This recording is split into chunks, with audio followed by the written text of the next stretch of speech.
Olá, pessoal. Janaína Queradia, do Inloco, transmitindo informações e compartilhando experiências. E como de costume, a nossa segunda-feira inicia muito bem, uma ótima companhia aqui com a minha amiga Débora de Castro da Rocha, sempre nos surpreendendo com as temáticas envolvendo direito imobiliário e urbanístico. E hoje, outra amiga querida, Camila, que vai vir aqui a brilhantar também essa tarde de segunda-feira chuvosa, né? Meio nublado, vamos assim imaginar. Estou vendo que está bonito ali, mais bonito do que aqui. O tempo por aí, Débora. Olha, então, né, daquele jeito, né, a gente vai aí de acordo com a maré, né, hoje tá já um dia meio brusco, meio nublado, né, mas também, como se diz, a gente não reclama de nada, né, do jeito que as coisas Não, estão, né, hoje em dia tá bom, né, que chova bastante, né, passamos um período tão cruel no ano passado, né, com uma seca, né, grande aí agora, então que chova bastante, né. sim, que a gente não veio mais a passar por aqueles momentos, né? Que ainda temos, estamos aí num rodízio, ainda temos as consequências, mas sabemos Uhum. aproveitar todos os momentos, virtualmente, presencialmente, chuva, sol, o que fizer necessário, nós estamos aqui, não é mesmo, Débora? Ah, com E a, certeza, minha amiga, não tenha dúvida. e a temática de hoje, que Então, hoje a gente vai falar já de está algo na muito coluna do importante. Paraná Portal, hein? Que ótimo, né? Então o pessoal já consegue também, além de nos assistir aqui também, né, ler aquilo que a gente entende sobre o assunto, né, essa discussão tão importante que é o atraso na entrega de unidade imobiliária, né, Jane? Sim, sim, sim. Mas vamos lá, a temática hoje, como sempre, interessante, mas quando se fala em dano, né, Débora, a gente fala em indenização, nós lembramos de um dano, e principalmente nessa Isso. área. Então, é um assunto assim que para nós ele é muito caro porque ele envolve vários aspectos, né? A gente sempre fala muito da incorporação imobiliária, né? Por isso que eu sempre insisto na temática, porque realmente o tema é fascinante. Vocês podem ver quantas abordagens nós já conseguimos desenvolver aqui somente com incorporação imobiliária, né? Por isso que eu sempre falo que a incorporação ela acaba sendo a minha queridinha, assim, a cerejinha do bolo para nós, porque dela a gente consegue, além de, claro, desenvolver no nosso dia a dia inúmeros trabalhos, né, a gente também tem inúmeras temáticas extremamente ricas que a gente pode explorar, trazer também aqui para quem nos acompanha essas novidades, essas situações todas que acabam permeando o dia a dia, né, de todo mundo, né, quem bem ou mal já não enfrentou seja pessoalmente ou através aí de alguma experiência de alguém próximo, um atraso, né? Quem não experimentou aí alguma situação nesse sentido, então é bastante relevante, e isso acaba nos chamando atenção, porque sempre que nós falamos desses assuntos, a gente sabe que pode atingir alguém, pode trazer um ponto de luz, pode trazer um esclarecimento adicional, né? Pode dar uma ideia, enfim, né? É sempre importante trabalhar esses aspectos da incorporação imobiliária, por isso que hoje a gente traz um tema que ele não é assim tão recente, ele não é assim tão polêmico, mas ele é um tema interessante, porque assim, eu posso dizer de cadeira sobre esse tema, porque eu experimentei na pele por anos, perante o Tribunal de Justiça do Estado do Paraná, uma mudança nesse trilhar, nessa jurisprudência que foi sendo construída e foi sendo também alterada em razão das situações decorrentes do atraso na entrega da obra. E claro que quando a gente fala do atraso, a gente vai falar da cláusula de tolerância, que tem aquele permissivo, que hoje é um permissivo legal, de 180 dias, mas nem sempre foi assim. Quando eu comecei a trilhar os caminhos aí da incorporação imobiliária, lá em 2010, 2012 ali, eu comecei a sentir e me deparar com essa problemática, porque nós não tínhamos uma jurisprudência sedimentada, então, muito embora à época eu atuasse de forma predominante para construtores e incorporadores do país, a gente tinha ali uma discussão muito grande, uma polêmica muito grande, porque, claro que aquilo era importante de alguma maneira, porque a gente também contribuiu para que a jurisprudência fosse se sedimentando. Então, naquele momento, por exemplo, nós tínhamos previsões contratuais que diziam sobre a possibilidade da cláusula, ou seja, desse prazo, dessa tolerância de 180 dias, mas nem todos os juízes, nem sempre o tribunal entendia da mesma maneira, ou seja, eu tinha a possibilidade de que aquela previsão de contrato fosse observada pelo juiz de piso, também reconhecida e também asseverada lá pelo segundo grau, né, ou seja, sendo ali mantida aquela decisão, como também tinha o contrário. Então, era uma instabilidade muito grande, e ao mesmo tempo falo que me sinto confortável, inclusive, em falar sobre isso, porque eu também, de alguma maneira, trabalhei muito para essa sedimentação, para que se consolidasse o entendimento dessa previsibilidade, porque ainda que de alguma maneira possa se destacar que talvez seja, né, por alguma perspectiva, especialmente sob a ótica do consumidor abusivo, o prazo de 180 dias, tem-se que quando você consolida um entendimento, especialmente nesse caso, que a gente depois teve uma legislação em 2018, que foi ali, inclusive, trazer inclusões para a Lei 4.591, que é a lei dos condomínios e incorporações, a gente consegue ter um parâmetro, a gente consegue ter um cenário que nos diz como será o entendimento dali para frente, o que a gente não tinha lá quando eu comecei a trabalhar com incorporação há quase uma década atrás. Então, naquela época,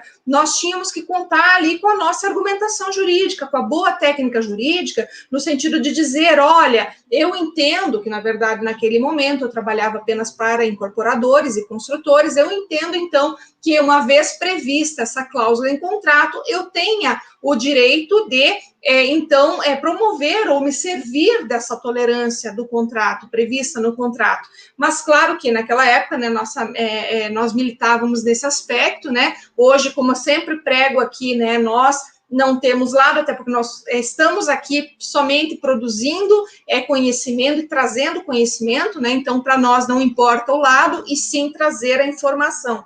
Então, hoje, quando a gente fala disso e tendo esse ponto de vista claro, é justamente isso que eu busco evidenciar. É tratar da questão sob uma perspectiva global, no sentido de que nós temos previsibilidade dentro dessa ótica.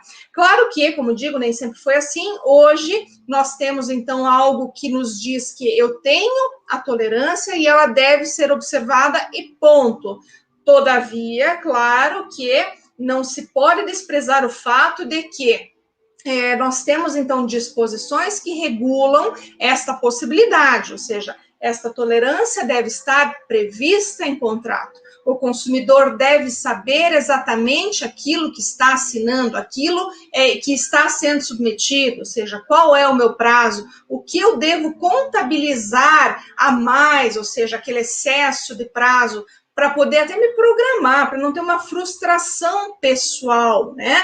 Então, nestes pontos, nós temos que entender hoje que, pelo menos tendo a legislação que nos diz, nós podemos contar com esta margem de prazo de tolerância. Mas, claro que, em se tratando de tolerância, certo que nós também vamos ter que observar ali o disposto no 43A, né, o artigo 43A, que foi justamente incluído ali pela 13786 de 2018, que disciplina em que momento eu poderei, ou a partir de que momento, então, eu poderei me servir de algumas outras disposições constantes, inclusive no Código Civil, e o próprio Código, o próprio artigo 43 me diz que, ultrapassada essa tolerância, eu terei direito, então, à resolução do contrato, ou se eu optar pela sua manutenção, eu tenho direito à indenização. E, claro, nesses aspectos, então, vale a pena sempre trazer esse conhecimento aqui para que a gente consiga, então, ter esse parâmetro, saber como trabalhar e nos posicionarmos diante dessa situação. Veja que o próprio STJ também, ele é pacífico nesse sentido. Mas, claro que quando a gente fala desse aspecto, nem tudo é pacífico. Por isso que nós trazemos essa questão à tona agora, que é a questão do dano moral, porque muito embora eu tenha lá também o artigo 475 do Código Civil que diga que eu tenho direito a perdas e danos em relação aí a questões assim, da entrega, ou opto por entregar, ou então a resolução do contrato, né, sem prejuízo das perdas e danos, nós temos uma lacuna no que diz respeito ao dano moral, porque o dano moral, ele não é pacífico, eu tenho que efetivamente comprovar. Inclusive, o próprio STJ tem se posicionado neste aspecto. Então, ainda que haja uma previsibilidade quanto a danos emergentes, lucros cessantes, que são presumidos, inclusive, desse atraso, ou seja, eu teria o direito, justamente pelo fato de saber que ultrapassado o período, prazo de 180 dias, eu já tenho direito a partir de então, nem sempre acontece esta mesma, ou seja, não há esse entendimento em todos os casos, né? Então, até nesse aspecto, como o assunto, ele pode aí trazer muitas discussões, e, enfim, eu mesma me empolgo para falar desse caso, porque eu sempre comento até no escritório, na época, inclusive, das ações, quando nós trabalhávamos avidamente lá com 700 processos, 800 processos de incorporadores nesse sentido, nós ali gastávamos sola de sapato diariamente no Tribunal de Justiça, a ponto até de um querido desembargador, não vou mencionar o nome, ele é falecido já, mas assim, sentia um carinho muito grande até pela receptividade com que me tratava, especialmente diante das situações, porque ele até era engraçado, eu chegava lá quase todo dia, ele falava, doutora, me diga agora o que eu errei na sua decisão, no seu processo, qual foi o meu erro, né? Então, era engraçado porque, assim, conseguir trabalhar durante aquele momento em que realmente a jurisprudência ela não era pacífica e a gente tentar construir um argumento que viabilizasse um entendimento uníssono e que, ainda que possa ser entendido como desfavorável talvez até para o consumidor, eu não vejo dessa forma, porque, como eu falei desde o início, hoje nós contamos com previsibilidade que nos dá margem à exigência, a depender do lado em que estivermos, ou seja, se eu estiver do lado do consumidor, então eu tenho a possibilidade de exigir o cumprimento de uma obrigação, seja então resolvendo o contrato, seja indenizando, seja com multa. Claro que existem aspectos que a doutora Camila vai ali abordar também, com certeza, com toda a sua propriedade, mas assim, eu me sinto muito assim feliz por ter feito parte desse cenário e ter contribuído para a alteração da jurisprudência aqui no Tribunal do Estado do Paraná, porque foi uma época que realmente até colegas advogados aí meus vinham e falavam, doutora, depois que você começou a gastar sola de sapato no tribunal, eu não consigo mais liminar.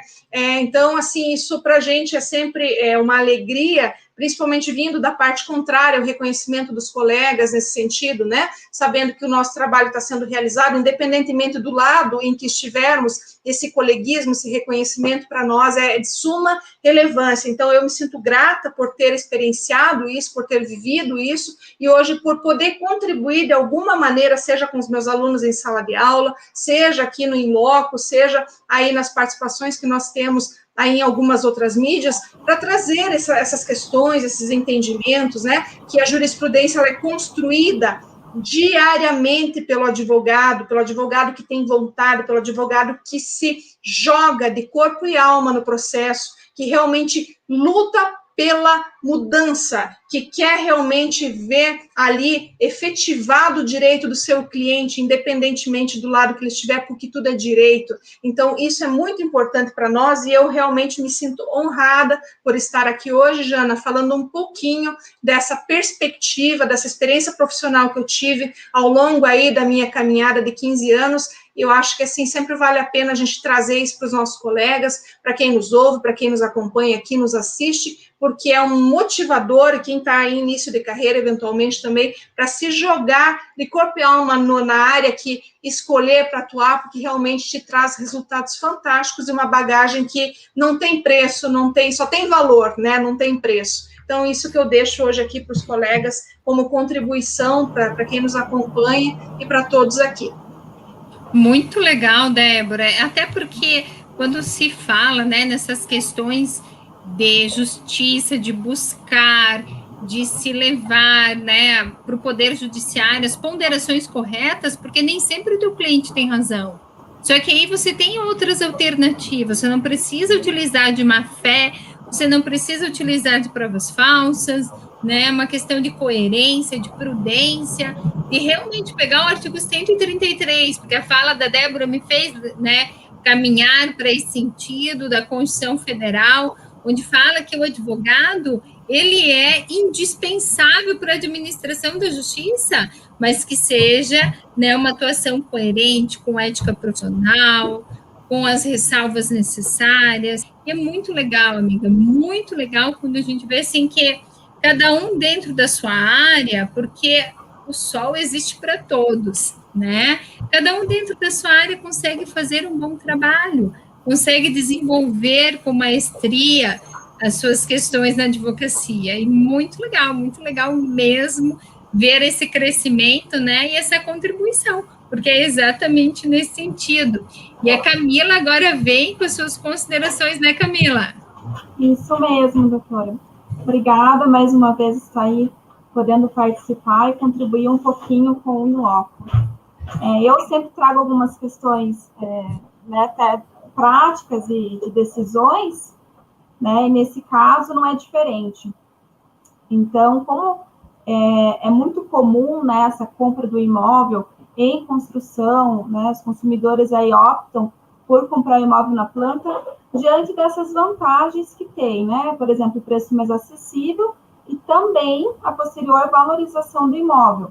Então, assim, além de ser um preço acessível, tem também as condições, né, o financiamento fica mais fácil, então o pessoal acaba optando essa compra do imóvel na planta por essa facilidade. Então, com isso que vem surgindo aí algumas problemáticas que até a doutora Débora nos trouxe, e também você poder respeitar e ter que respeitar os prazos estabelecidos na lei e também ter um bom senso ali, né? Como a doutora até trouxe, muitas pessoas, elas contam com aquele prazo no contrato, né? Tem ali estipulado, dia 10 de dezembro, eu vou ter a entrega do imóvel, né? Só um minutinho.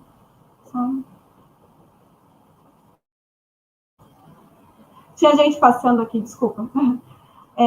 Então, assim, você conta com essa previsibilidade do contrato e você né, não conta, tem ali o prazo de 180 dias, você não conta que isso vá prorrogar, né? Que isso vá perdurar aí por mais 1 ano, mais 2 anos.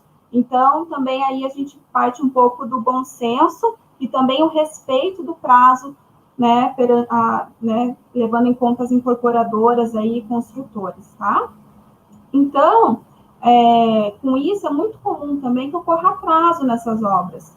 Então, essa entrega do imóvel, ela atrasa por diversos motivos, né? Chuva, tem diversas coisas que são alegadas para que ocorra o atraso, né? Material, falta de material, acontecer de chover e molhar alguma coisa, eles terem que reparar. Então, já tem esse prazo aí de 180 dias, que tendo essa disponibilidade, eles não consigam cumprir, tem esse prazo para que eles respeitem e consigam entregar no prazo estabelecido, né? Então, o consumidor, muitas vezes, acaba ficando em desvantagem, porque realiza o planejamento financeiro e familiar para poder mudar naquele imóvel, né? Às vezes a pessoa aí está pagando aluguel, está, às vezes, morando, né, em algum local e quer mudar, ou então, às vezes, está morando de favor. São inúmeros casos aí de que a pessoa se planeja e quer mudar na data estabelecida, né? Então, às vezes, está lá no contrato, tem o prazo ali de 180 dias, então a pessoa já conta também com aquele prazo, né? Não entregou em tal data, mas tem aquele prazo ali que ele tem que ser respeitado, então vamos aguardar esse prazo.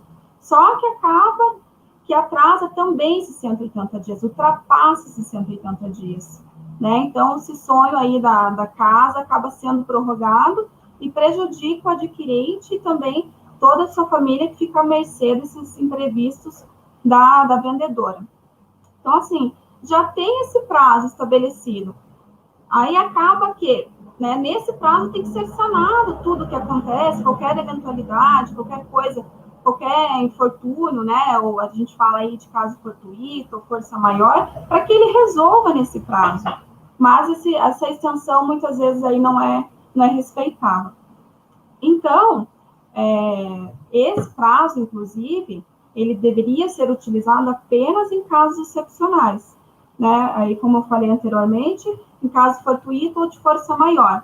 Mas o que era para ser apenas em casos específicos acaba se tornando regra do mercado.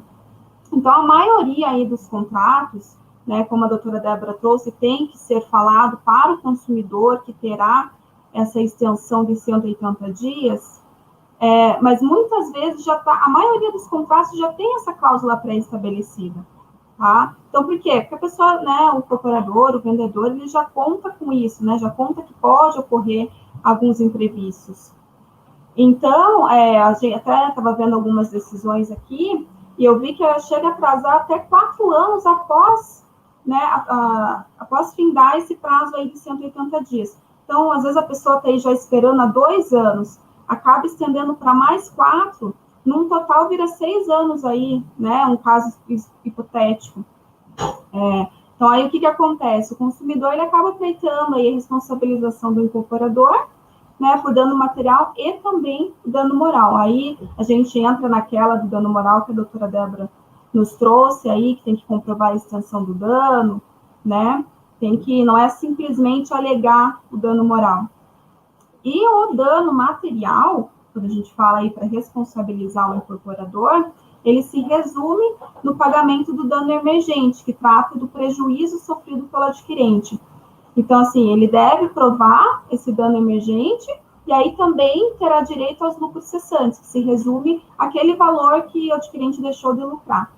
Então, a gente tem aquele exemplo do que ele deixou de lucrar. A pessoa estava lá, poderia ter já mudado para residência naquele prazo, mas ele teve que pagar aluguel, ele teve que continuar pagando, né? Então, aí, esse exemplo hipotético que eu trouxe, de até 4 anos, são 4, ali, né, seriam mais 4 anos pagando aluguel, que ele poderia estar deixando de pagar isso, poderia estar investindo esse dinheiro em outra coisa, né? Não precisaria estar pagando aluguel e pagando também aí o financiamento do imóvel, né? Então, ou seja, aí tem aí até várias jurisprudências, tem de 2 anos, de 4, aí que a gente vê que muitos incorporadores acabam atrasando a entrega do imóvel, e aí foi obrigado a continuar pagando, o pessoal foi obrigado a continuar pagando aluguel e não ter o retorno desse valor. Então, as ações aí vão muito no sentido de reaver esses valores pagos, além da indenização por dano moral,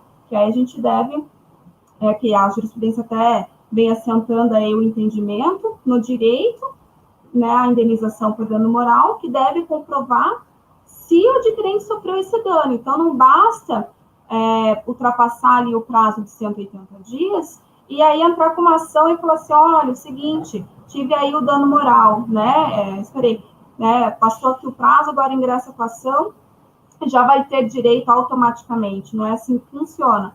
Então, tem que comprovar esse dano. Aí, o que eu tenho visto aí nas decisões pelo menos vi aqui até no STJ, alguns tribunais, tem que ter pelo menos 1 ano aí de atraso, né? Isso não é assentado, não é definitivo, mas as decisões eu tenho visto aí a partir de 1 ano, né? O pessoal aí podendo requerer a aplicação do dano moral. E óbvio, né? Sempre comprovando esse dano, não pode simplesmente alegar. Então, tendo esse longo atraso aí na entrega do imóvel, é cabível o dano moral. Mas também há outras decisões, né? Outro lado da moeda, que diz que o mero descumprimento contratual, aí no caso que a promitente vendedora deixa de entregar o imóvel no prazo contratual, injustificadamente, que ele tem que, se ele não justificar que ele não entregou esse imóvel, embora possa ensejar a reparação por danos materiais, não acarreta por si só o dano moral. Aí, salvo em situações, em caso concreto, né, que a gente tem que aí, às vezes acontece algo específico numa família, acontece alguma coisa nesse meio tempo, que a pessoa prova, ela consegue reaver esses valores e comprovar efetivamente esse dano.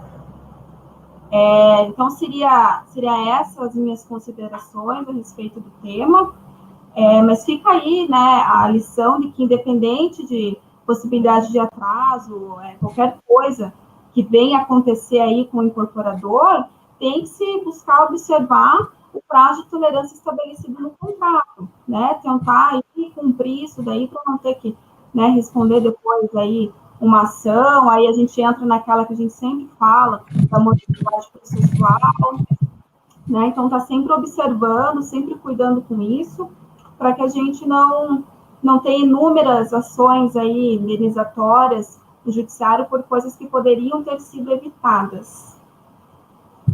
Muito bem, Camila. Olha quantas circunstâncias, né? Camila e Débora trazendo para nós. E não é raro isso acontecer, infelizmente. Já vi muitas situações, né, que acabaram conflitando nisso, justamente pela confiança, né? Tem os dois lados da moeda, como a Débora e a Camila bem ressaltaram aqui, né? Uma incorporadora que está fazendo o que é justo, o que é certo, o que é correto dentro do seu organograma, mas aí pega uma pandemia da vida e acaba atrasando, né? Ou qualquer outra circunstância, como também aquela pessoa de boa fé, a Débora, que compra o seu primeiro imóvel na planta, justamente por todas as ponderações que foram apresentadas aqui, vantagens, e aí, depois, quando chega o grande dia, ainda aguarda, porque, né, a depender da boa fé das partes, pode se desenrolar uma conversa por algum tempo, e depois daí, a única opção que se vê ingressando no Poder Judiciário, e aí a gente sabe que a caminhada também é longa. É muito importante essas ressalvas, a questão da indenização. Eu vejo assim, boa fé e má fé podem existir dos dois lados. E o que vocês trouxeram aqui de fundamental relevância. Então tem que ter muito cuidado na hora de se comprar um imóvel, né? Pesquisar, considerar que comprar na planta é ótimo, mas consulte, né? Quem você está adquirindo. E por outro lado, aquela que vem a fazer a construção também tem que tomar as suas cautelas, né, para que o contrato seja bem resguardado, para que depois não venha a ser questionado e às vezes até uma indenização indevida pode acabar surgindo isso tudo. Uau, segunda-feira sempre repleta de informações, hein, Débora e Camila? Sensacional. Que bom, né? Como você diz, a gente tem tanto para falar, né, Camila? A gente acaba condensando aquilo que é mais importante, porque senão a gente se empolga e vai longe aqui. Para falar sobre isso aí, a gente teria que escrever um e-book, né? Porque em breve, mas um artigo e também trazer aqui, a gente fala os pontos principais, né? Mais de interesse, mas tem outras coisas aí, tem que aprofundar, né? A gente tenta condensar aqui da melhor maneira possível. Então, em breve teremos muitas novidades aqui no Inloco, né? De repente a gente vai começar a fazer os podcasts também, que são alguns planejamentos, nosso primeiro livro. Nem as minhas participantes sempre estão sabendo, mas nós vamos ter muitas novidades por aí no Inloco, em breve. Aguarde nas melhores lives da semana, nós vamos estar aqui. Quero agradecer a participação do Juan, da Renata, de todos que estiveram aqui também, né? E toda essa equipe sensacional da Débora de Castro da Rocha, né? Todos que fazem parte desse time que realmente vai à luta, né? E consegue obter êxito, sim, porque trabalhar com boa fé, trabalhar com plausibilidade, faz parte do negócio para aqueles que querem obter um bom resultado. Não é mesmo, Débora?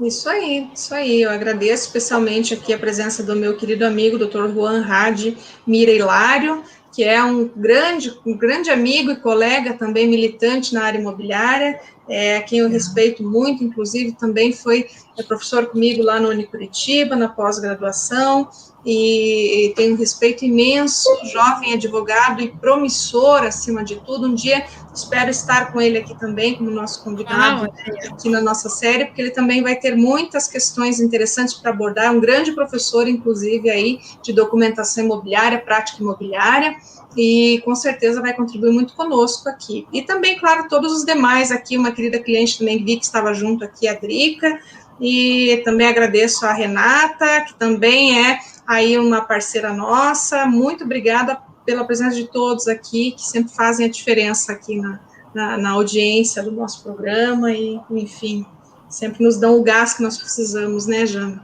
Verdade. Camila, muito obrigada, como sempre. Vem aqui com umas ponderações certeiras, né? Acaba preenchendo aí o in-loco com informações, com experiências.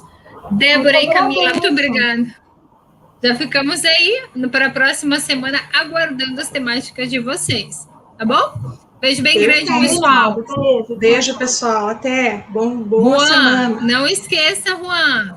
Vai receber o convite da Débora em breve, né, Débora? Um beijo. Já fica aí, já preparado. Até mais. Tchau,